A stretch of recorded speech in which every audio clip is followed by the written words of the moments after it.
Throughout history, mankind has had its share of kings, emperors, and all kinds of governments that held the power of the people.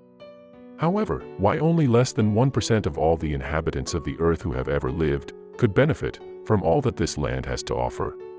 These rulers have benefited, and continue to benefit, from all the riches of the people and their power. A simple question arises: why can't as many people as possible benefit from all these resources that the earth can provide? History has shown us that these leaders have also managed to bring progress in this humanity. Without them, the common people would not organize themselves as well on their own. People alone are individualistic and create more disasters when they do not submit to a common authority. People, to have harmony and peace, need common laws and familiar principles. Without leaders and without principles, people would be very disorganized, and the power of men only exists if they are united, not separated. We are stronger together than separated. This world could not evolve without having a well-established organization. In conclusion, people need leaders who are dedicated to society. Those who come to power and devote themselves to their ability and enrichment are the ones who will bring suffering and pain to innocent people. They will bring misery to the people who have given them all the power they have. Do you realize that someone who receives all the power and wealth of a people is the one who brings them suffering? That's incredible. Those who have the power pursue only their interest in circumstances that without the people, they would be zero. It is sad that the human ego can be so large. As I was writing this text that you are just now hearing, I cannot ignore the stains of blood and inhumanity that these 1% of the earth's rulers have produced. In World War II, over 61 million people died, and more than 3,023 wars were recorded in written history, and in only 22 of all these wars, over 500 million victims died. I would say that 500 million innocent victims have died for guilty leaders. All these catastrophes have led to terrible times. These periods have forever marked mankind with the blood of the defenseless, who have helplessly witnessed what human cruelty can produce. All this proved that the power, although it belonged to a small number of people, they were not the best suited to making this place where we live a better place. The thirst for power and money and false propaganda, in which people are lied to, are the traits that should bring down any kind of leader. Why does war have to be the decision of a small number of people? Why even one man can make a decision to send nuclear bombs? Why do millions of people not have the right to have an opinion before one man can make a decision? Europe, Russia, China, United States, and continents across the globe, do you realize that 100 people can kill 8 milliards of people? Where are the equality rights? Why allow the suffering of all of us only for the decisions of 1,000 people? Are not we also people like them? Do not we deserve to live just like them? Do not they also deserve to fight their blood on the battlefield? Why do simple people die among themselves, while the rulers run and hide waiting for victory? 50 or 100 years ago, these rulers were just riflemen, kindergarten children, and do we all allow a kindergarten children's school to destroy the earth and suffer for their wickedness and for their stupidity? Serious, wake up now. This cannot be tolerated. We give them the power they have, and we allow them to destroy us. No, we do not. The time has come to stop allowing that.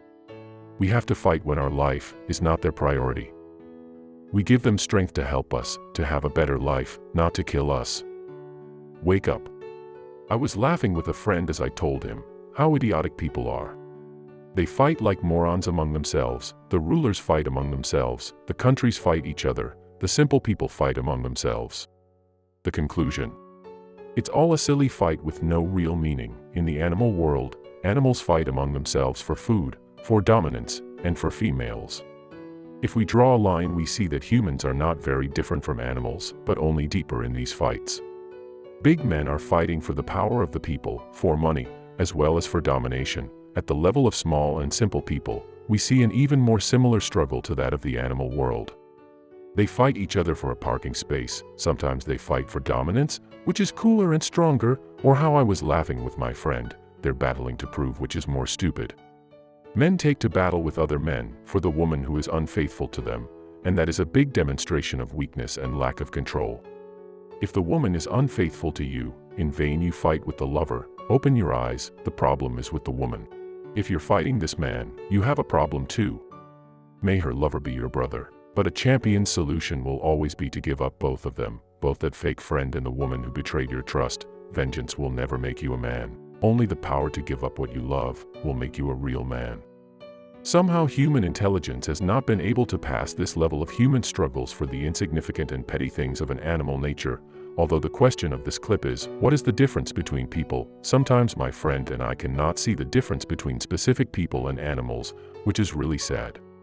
We as humans don't see the big problem and the real problem. Humanity has much more critical issues to solve than beatings on a parking lot, a war for domination, or fighting for political reasons. Humanity has much more serious problems. Postponing these problems will lead to stronger consequences than all wars combined. We are faced with enemies that have the form of bacteria and viruses, diseases that give us headaches, and kill hundreds of millions of people for thousands of years. The treatments are completely missing. Instead of being united in common problems, we're just creating other problems for ourselves. Worse than the diseases that kill billions of people who could have been saved, are the dangers that put our existence at risk. At any time we can meet other life forms against which we should be prepared to fight. The universe is full of unforeseen. At any time asteroids can impact the Earth. Why not have a solution to such a problem? This is a problem that requires people's attention in the near future. If I'm talking about people who don't even have the resources they need, like water and food, I'm never going to finish this video. The rulers have interests for expensive yachts of hundreds of millions of euros, for ships and private jets, for supporting wars with trillions of euros. But they have no interest in stopping hunger and getting more help from other people who can help make this world a better place. Why fight against the real problems that exist? We better beat each other up. That's what I call intelligence. People have to find in the coming centuries a solution to this problem of those who do not have food. If we do not fight together, the land on which we live will not save us either. I say centuries because a moron 80 years ago killed millions of people and gassed them, just because he believed that he and his people were a superior race. That's proof that we haven't evolved enough yet. Going back to our topic. People must find a solution to this problem of hunger in the coming centuries. That's if there is still humanity, and we do not completely destroy each other until we solve this problem. After all this overview of humanity, I started with a question. How different are people from each other? What makes us so different that some have to work the nights and others work with a flexible schedule between what hours they want? Why some people can work 5 hours a day, and others work 12 hours or even do not work at all? Why some benefit from the best of the earth, while others work hard for the smallest things they could imagine? Maybe for some people, these are stupid questions, but maybe for others, these are really good questions. Why do some persons have everything they want, while others do not even have the necessary ones such as food, water, and heat? Why are we not equal? Why don't we all have the same? Why are there these enormous differences between people?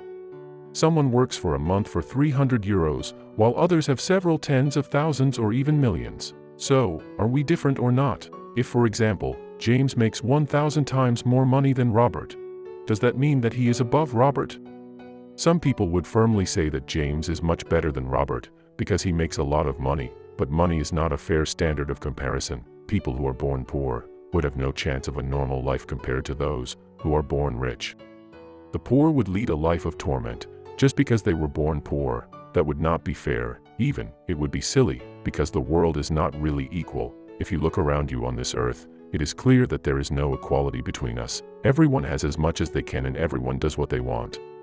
We are bad and we do not want to help each other. We do not want everyone to have the same resources, or maybe, others have been bad to us, and we don't want to allow them to do that anymore. We are doing well ourselves and we do not care that others live harder, and that's completely wrong and selfish thinking. It will never be good for us if we do not unite to be good to all of us.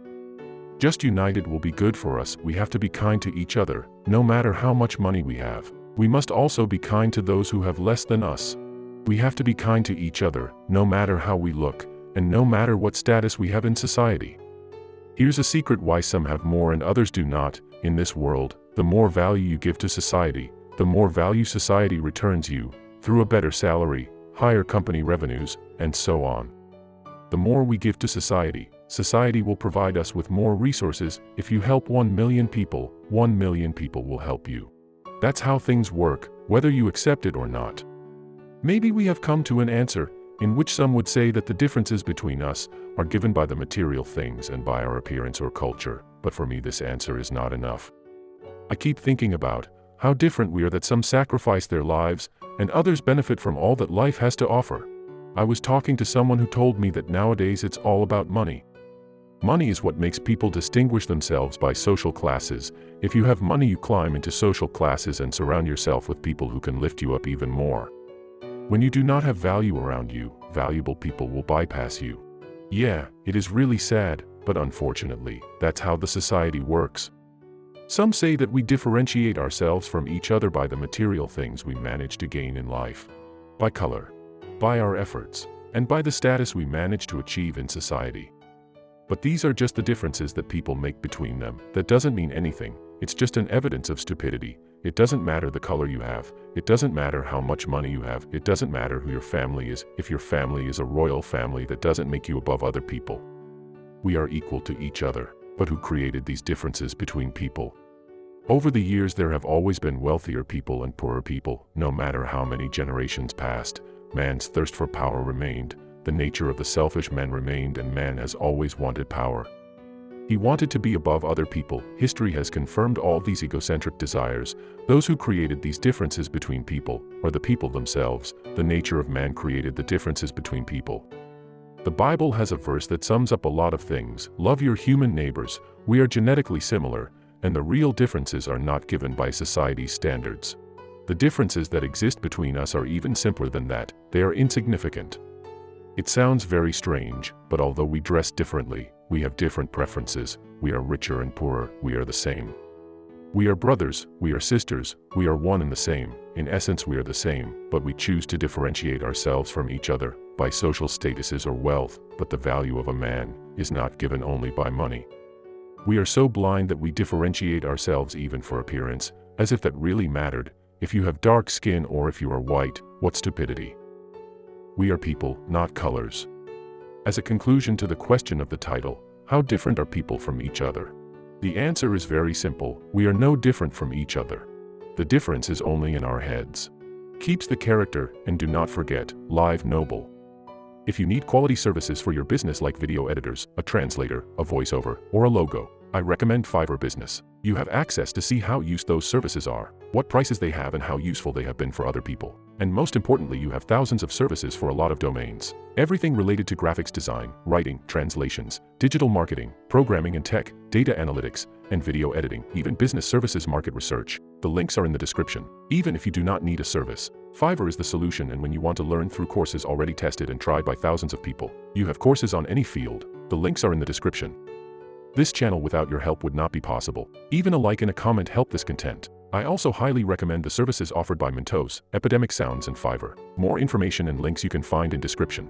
Patreon is for donations. Until next time. Success.